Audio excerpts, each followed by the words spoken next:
welcome to the second episode of Talk with Sonia. So this segment I'm going to be doing it alone. So this episode is going to be called My Birth Story. So let's just dive right into it. I had a delivery that most people would call planned delivery or induction, inducing. I don't know how you call it, but I planned my delivery, but it wasn't initially my plan. I thought that Gracie was going to come December. She surpassed all her delivery dates. We're expecting her December 30th, December 31st, January 1st, 2nd at most. We thought she'd be out the first week of January, but she has surpassed all her due dates. And this girl was still very comfortable in my stomach. She said she's not going anywhere. I was done, like I was tired, I was angry, I was irritated. I went to worry to have my child because my dad was sick at that time and my mom could not come, so I had to either go to worry or I have to deal with Gracie all by myself. As a first time mom, that was impossible. Without my mom, I don't think I would have been able to do anything. So I went to one of the hospitals. I registered, and the doctor did like an examination and said, but then, you know, people just speaking of. I was like, why? What's happened? Said my baby is 4.9 kg. What? Am I giving birth to a giant? What? So well, I don't know whether I believed, but I was like, nah. What did I eat? I was always vomiting. I was irritated during my pregnancy. I barely ate. The only thing I was even having was parfait, and parfait is pretty healthy. Why would I have a 4.9 kg baby? Well, I knew I was going to have a big baby because of my genes, but not 4.9 kg, for goodness sake. So they did a test. They did used a tape to measure and said 4.9 kg. I was like, no, I'm not going to have a C-section. Because I already crossed my heart that everyone in my family has never had a C-section. It won't start from me. I'm going to push this baby. There are thousands of women, millions of women that push every day. Why would my kids be different? So I prayed to God. I was like, I'm going to push this baby, blah, blah, blah. You understand? So because my mom was waiting for me downstairs. When I went downstairs to the hospital, to meet my mom in the hospital lobby, she was like, Mom, let's go to another hospital. How can they just schedule you for C-section? On top of what, it's not like there's an emergency. And well, apart from that, I was already telling the doctor that I'm tired. I want to induce this baby. And then he was telling me, if you induce, you're having a C-section. That your whole body is closed. Your pelvis is not open. Your cervix are closed. I was like, how can, I've not even started dilating. I was like, how is it possible when I'm already 40-something weeks? Why am I not dilating? And he said, this is a C-section. Whether I like it or not, I'm like, I'm not having a C-section. So me and my mom left. So my mom called one of our church members. She said, oh no, I saw them. That's what they do. They just like to collect money. Go to another hospital, so place. So we went there. The hospital, they seemed so nice and friendly, and it was very small. I like the idea that it was a small hospital because they would give you full attention and stuff like that. So we went there, and they're like, they're like, okay, I have to see the doctor. I saw the doctor, and he was like, what he's measuring is 4.8 kg, which is just 0.1 difference. And he says, but he doesn't know if it's real. So he referred me to like a major lab in Warri that I should do a test and then they confirmed the size. So I went to the lab that day and we did a test and they said I was carrying 2 kg water because my whole body was swollen. And they were telling me, your body is not passing out water. So you were carrying that amount of water. That's why people think it's a baby. It's not a baby. Your baby is not even up to 3 kg. So I was like, okay. Let's see how it goes. So I went back to the doctor, gave him the report, and he told me, how many weeks are you? I said, I'm 42 weeks already. He's like, nah, that's not safe. That the placenta might stop functioning because placenta is meant to function between 40 to 42 weeks. That was a Friday, yeah. So he was like, you know what? Let's schedule you on Monday for an induction. So me, I was still hoping that I can go into labor naturally before the induction. So that was Friday. Then Monday, I prayed and everything. I told my mom, I told God, I don't want to do a C-section. So we went to the hospital. That was, I think, 9 a.m. You know, they did some tests, checked my weight, asked me some questions, blah, blah, blah. And by 10 o'clock, they induced me. So they told me that I need to exercise so that the labor will be faster. So I was now walking. I had to walk around the hospital. I was getting tired. And me, before I got pregnant, I was doing an exercise where I walk 2 hours every day walking around Warri. If you know those people that know Warri, I walk from Airport Road somewhere around Capitol Hill. I walked to Airport Junction and back for I think I did it for 6-7 times. And I went home because my house is around Airport Road as well. So I went home and I started feeling pains, extreme menstrual pain. And I was telling my mom, so this one, I was like, Mom, I'm feeling menstrual pain. Oh, this thing is painful, like menstrual pain. And I was telling my mom, I said, so this is what the Igbo are calling labor. People, this is not even stress. This is what I feel every month. And my mom was like, are you serious? And that's so, but my mom never experienced menstrual pain. So she was like, and that's why she heard that people that feel menstrual pain every month, they don't go through painful labor. So I was like, so now this thing I fear sense. So I went back to the hospital, so they had to check me because after I finished working, it was 3 p.m. They were even calling me that no, I should have come back for a checkup already. And they checked me and they said, okay, my cervix is gradually open. I was 2 centimeters dilated. I was like, okay. So since all this pain and all this working, only 2 centimeters. So I was now more ginger to keep working, and maybe I'll get 10 centimeters fast. So we worked again and again. My husband was already tired. Me, I was gingered. I was like, I have to. This baby has to come out today. 18th, it has to be 18th, it has to be 18th. So we did that. From around 4, a new type of pain hit me. Like a new pain. You know when they say pain, I was like, okay, what's going on? And it was just boom. What's going on? My baby was like kicking like this. And I was like, Jesus Christ, what is going on? It's like then the pain increased. It went from level 5 to 500. I was like, I was in shock because I don't make mouth say, is this one that you are calling pain? Is that even that pain? I started crying. I was crying. I was shouting, Jesus, please forgive me. I cried. Oh my God, 5 o'clock, 6 o'clock. And at that time I thought I was in labor. I never even started. So they came and checked. They said, I'm still 2 centimeters dilated. So they gave me a drip. Guys, see that drip thing, eh? That thing, it can kill you. The pain that I went through after that drip. So they gave me, once the drip started going into my system, I started screaming. I started, Jesus, Jesus. I was crying. So they finished, one drip finished. Normally the doctor says, half drip, most women jump into like 8 to 10 centimeters, even 7 or 6 at least. After the drip finished, I was in severe pain. My mucus plug has fallen out. Guess what? I was still 2 centimeters dilated. So my back at that time was when the real labor started. After the drip, my back started paining me. Oh God, I was screaming, I was crying, I was begging God. My baby was kicking me like this from the inside, like she was fighting.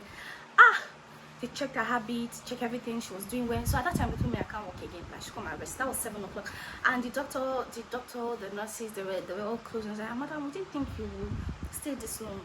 We didn't think you stay this long. I said, me say, I for Dumbo by now. I was thinking 5 hours, 4 hours straight up for Dumbo. I didn't know that I was a joker. At that time, I couldn't, me with the waka, the trek, like, oh, me, I do weight loss 2 hours every day. I don't see leg waka again. Like, I was in severe pain. So I was crying, I was begging God, I was acting all sorts of drama, which I didn't know at that time until when I gave birth and they were showing me videos. I was laughing. So I was acting all sorts of drama, and my husband was just rubbing my back because I was shouting my back, my waist. So there was, I think it was like 8, I think 9.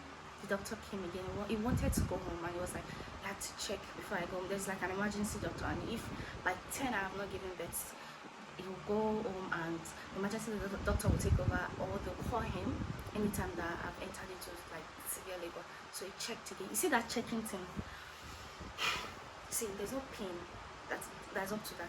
Like they legit put their hand deep down into your, it's not even your vagina again, it's like inside your Jesus, as in, it's not a pain that anybody can describe.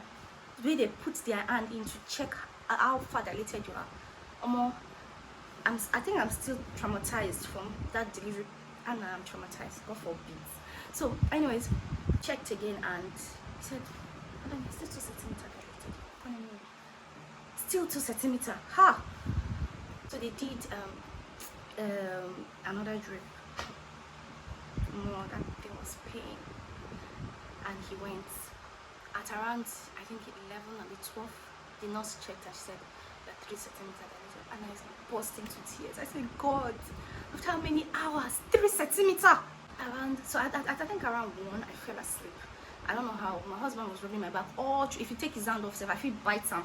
Like, how dare you rest when I'm going through the, are you okay? So he was rubbing my back all through, and he was feeling for me. My mom was worried. My mom was like, she has never gone through a labor that is more than 5-6 hours. Even 3 hours, our babies are down. Like, what's taking this so long? So everyone was concerned. So they were praying. 2, the doctor came back and he called me and said, how far? Let's check. And he said, he checked me and said, you're still in 2 centimeters. I was like, no, the nurse told me I was at 3 centimeters. He said, which nurse? You're in 2 centimeters, you've not dilated anything. So they were trying to check my baby. At that time, before he called me, when I fell asleep, I woke up. There was this cold inside. There was no fan, there was no AC. I was cold. When you say cold, I was cold in my, it wasn't even just physical cold. There's just this cold I felt inside, and it felt like I was going to die. Like I felt it. I don't know how to explain this, but I felt it in my soul that I'm dying. And there's this cold in me. I was just cold. My body wasn't even cold, but I kept telling my mommy, I'm cold. Mommy, I'm feeling cold. And I was like, but everyone is sweating here. You asked for the fan and the AC to be off. How are you cold? I had goosebumps everywhere. I'm not one of those people that get goosebumps. That was like maybe the second time in my life that I experienced what it means to have goosebumps. Everywhere I had goosebumps, man. And everyone was sweating. I was cold. And I told my mommy, I'm feeling cold. Mommy, I'm cold. My mom was now scared. Like, what's going on? This child is not dilating, and this cold, what does it mean? Then I started feeling contractions. And I called the nurse, called the doctor, and the doctors checked, and I was turning 2 centimeters. The doctor said, this cold. They started checking for my baby's heartbeat. They check. I couldn't find a heartbeat. So me first, I already have this fear that my child has died, because this was the same child that was fighting. So my mom just told the doctor, let them remove this child, please. It's we're waiting because we say, oh, we want natural delivery. In fact, there's nothing like natural delivery. Let me even state it clear. You either have a vaginal delivery or a C-section. There's no delivery that is not natural. They are all natural. So women, let's not put our life in danger talking about natural delivery. So my mom was like, you want natural delivery? Let's not have a situation where we have that all that she has gone through from the 9 months till now, all the labor pain, then will not go home empty-handed without a baby. And the doctor was like, okay, he was considering it, but I told him from the beginning that it wasn't an option. That's why he hasn't said anything. I said, please, okay, I don't fit again. Remove this thing, remove this baby from me, please. I'm not feeling my baby, and I'm cold. I feel like something was wrong. We had like an emergency C-section, and by 3:10 my baby was delivered. Even the C-section was so fast. I just thank God for that, because I didn't even know what was going on. And I started singing this song, you do not lie, you do not fail. And when I was singing this song, I just heard a cry of baby. That was one thing that I told God, like, I didn't want to go home without my child. So the fact that I heard the cry, it really just changed me. Like, changed everything. The BP, the fear, everything was just gone. And when they took her, I just thought that I want to see my baby. I just showed her to me. Oh my God, I was so emotional. That was the most emotional thing that I had to go through. I said, I'm a mother. It just rang up my head. This is my child. This is the little person that has been kicking me inside my stomach. This is her. And they brought her out. Then I noticed that they started panicking, and I was asking what's going on. They weren't answering me. They were just trying to sew me up. The nurses were doing what they did. They were sucking water out of her nose because she wasn't really crying. She was sad, and that was it. So they started sucking water out of her. This, and she drank a lot of water. She drank so much water. So they took her to her dad and my mom, and they started to stitch me up, and they took me back to the hospital bed, to my bed, and they took her back again. After like a few minutes, when I got in, they took her back again to suction more water out of her nose and her mouth.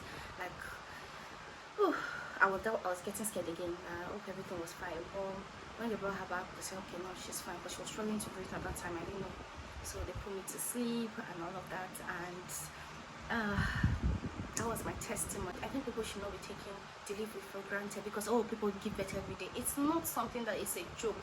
You are between life and death. I hear people shame women and say, there's difference going through C-section and going through natural delivery. Please, it's not natural, it's vaginal delivery. It's not the same. Are you a real mom if you're a C-section mother? Yes, I am. You know what a major surgery is? Having C-section is a major surgery. You guys cannot take it away that we went through a lot to heal and to get back on our feet. Please, everybody, no one should shame a woman for their choice of delivery. I guess this is the end of my story. I hope you guys enjoyed my birth story. So please, like, comment, share, and let me know what you want me to talk about next. And thank you for joining Talk with Sonia. Have a good day.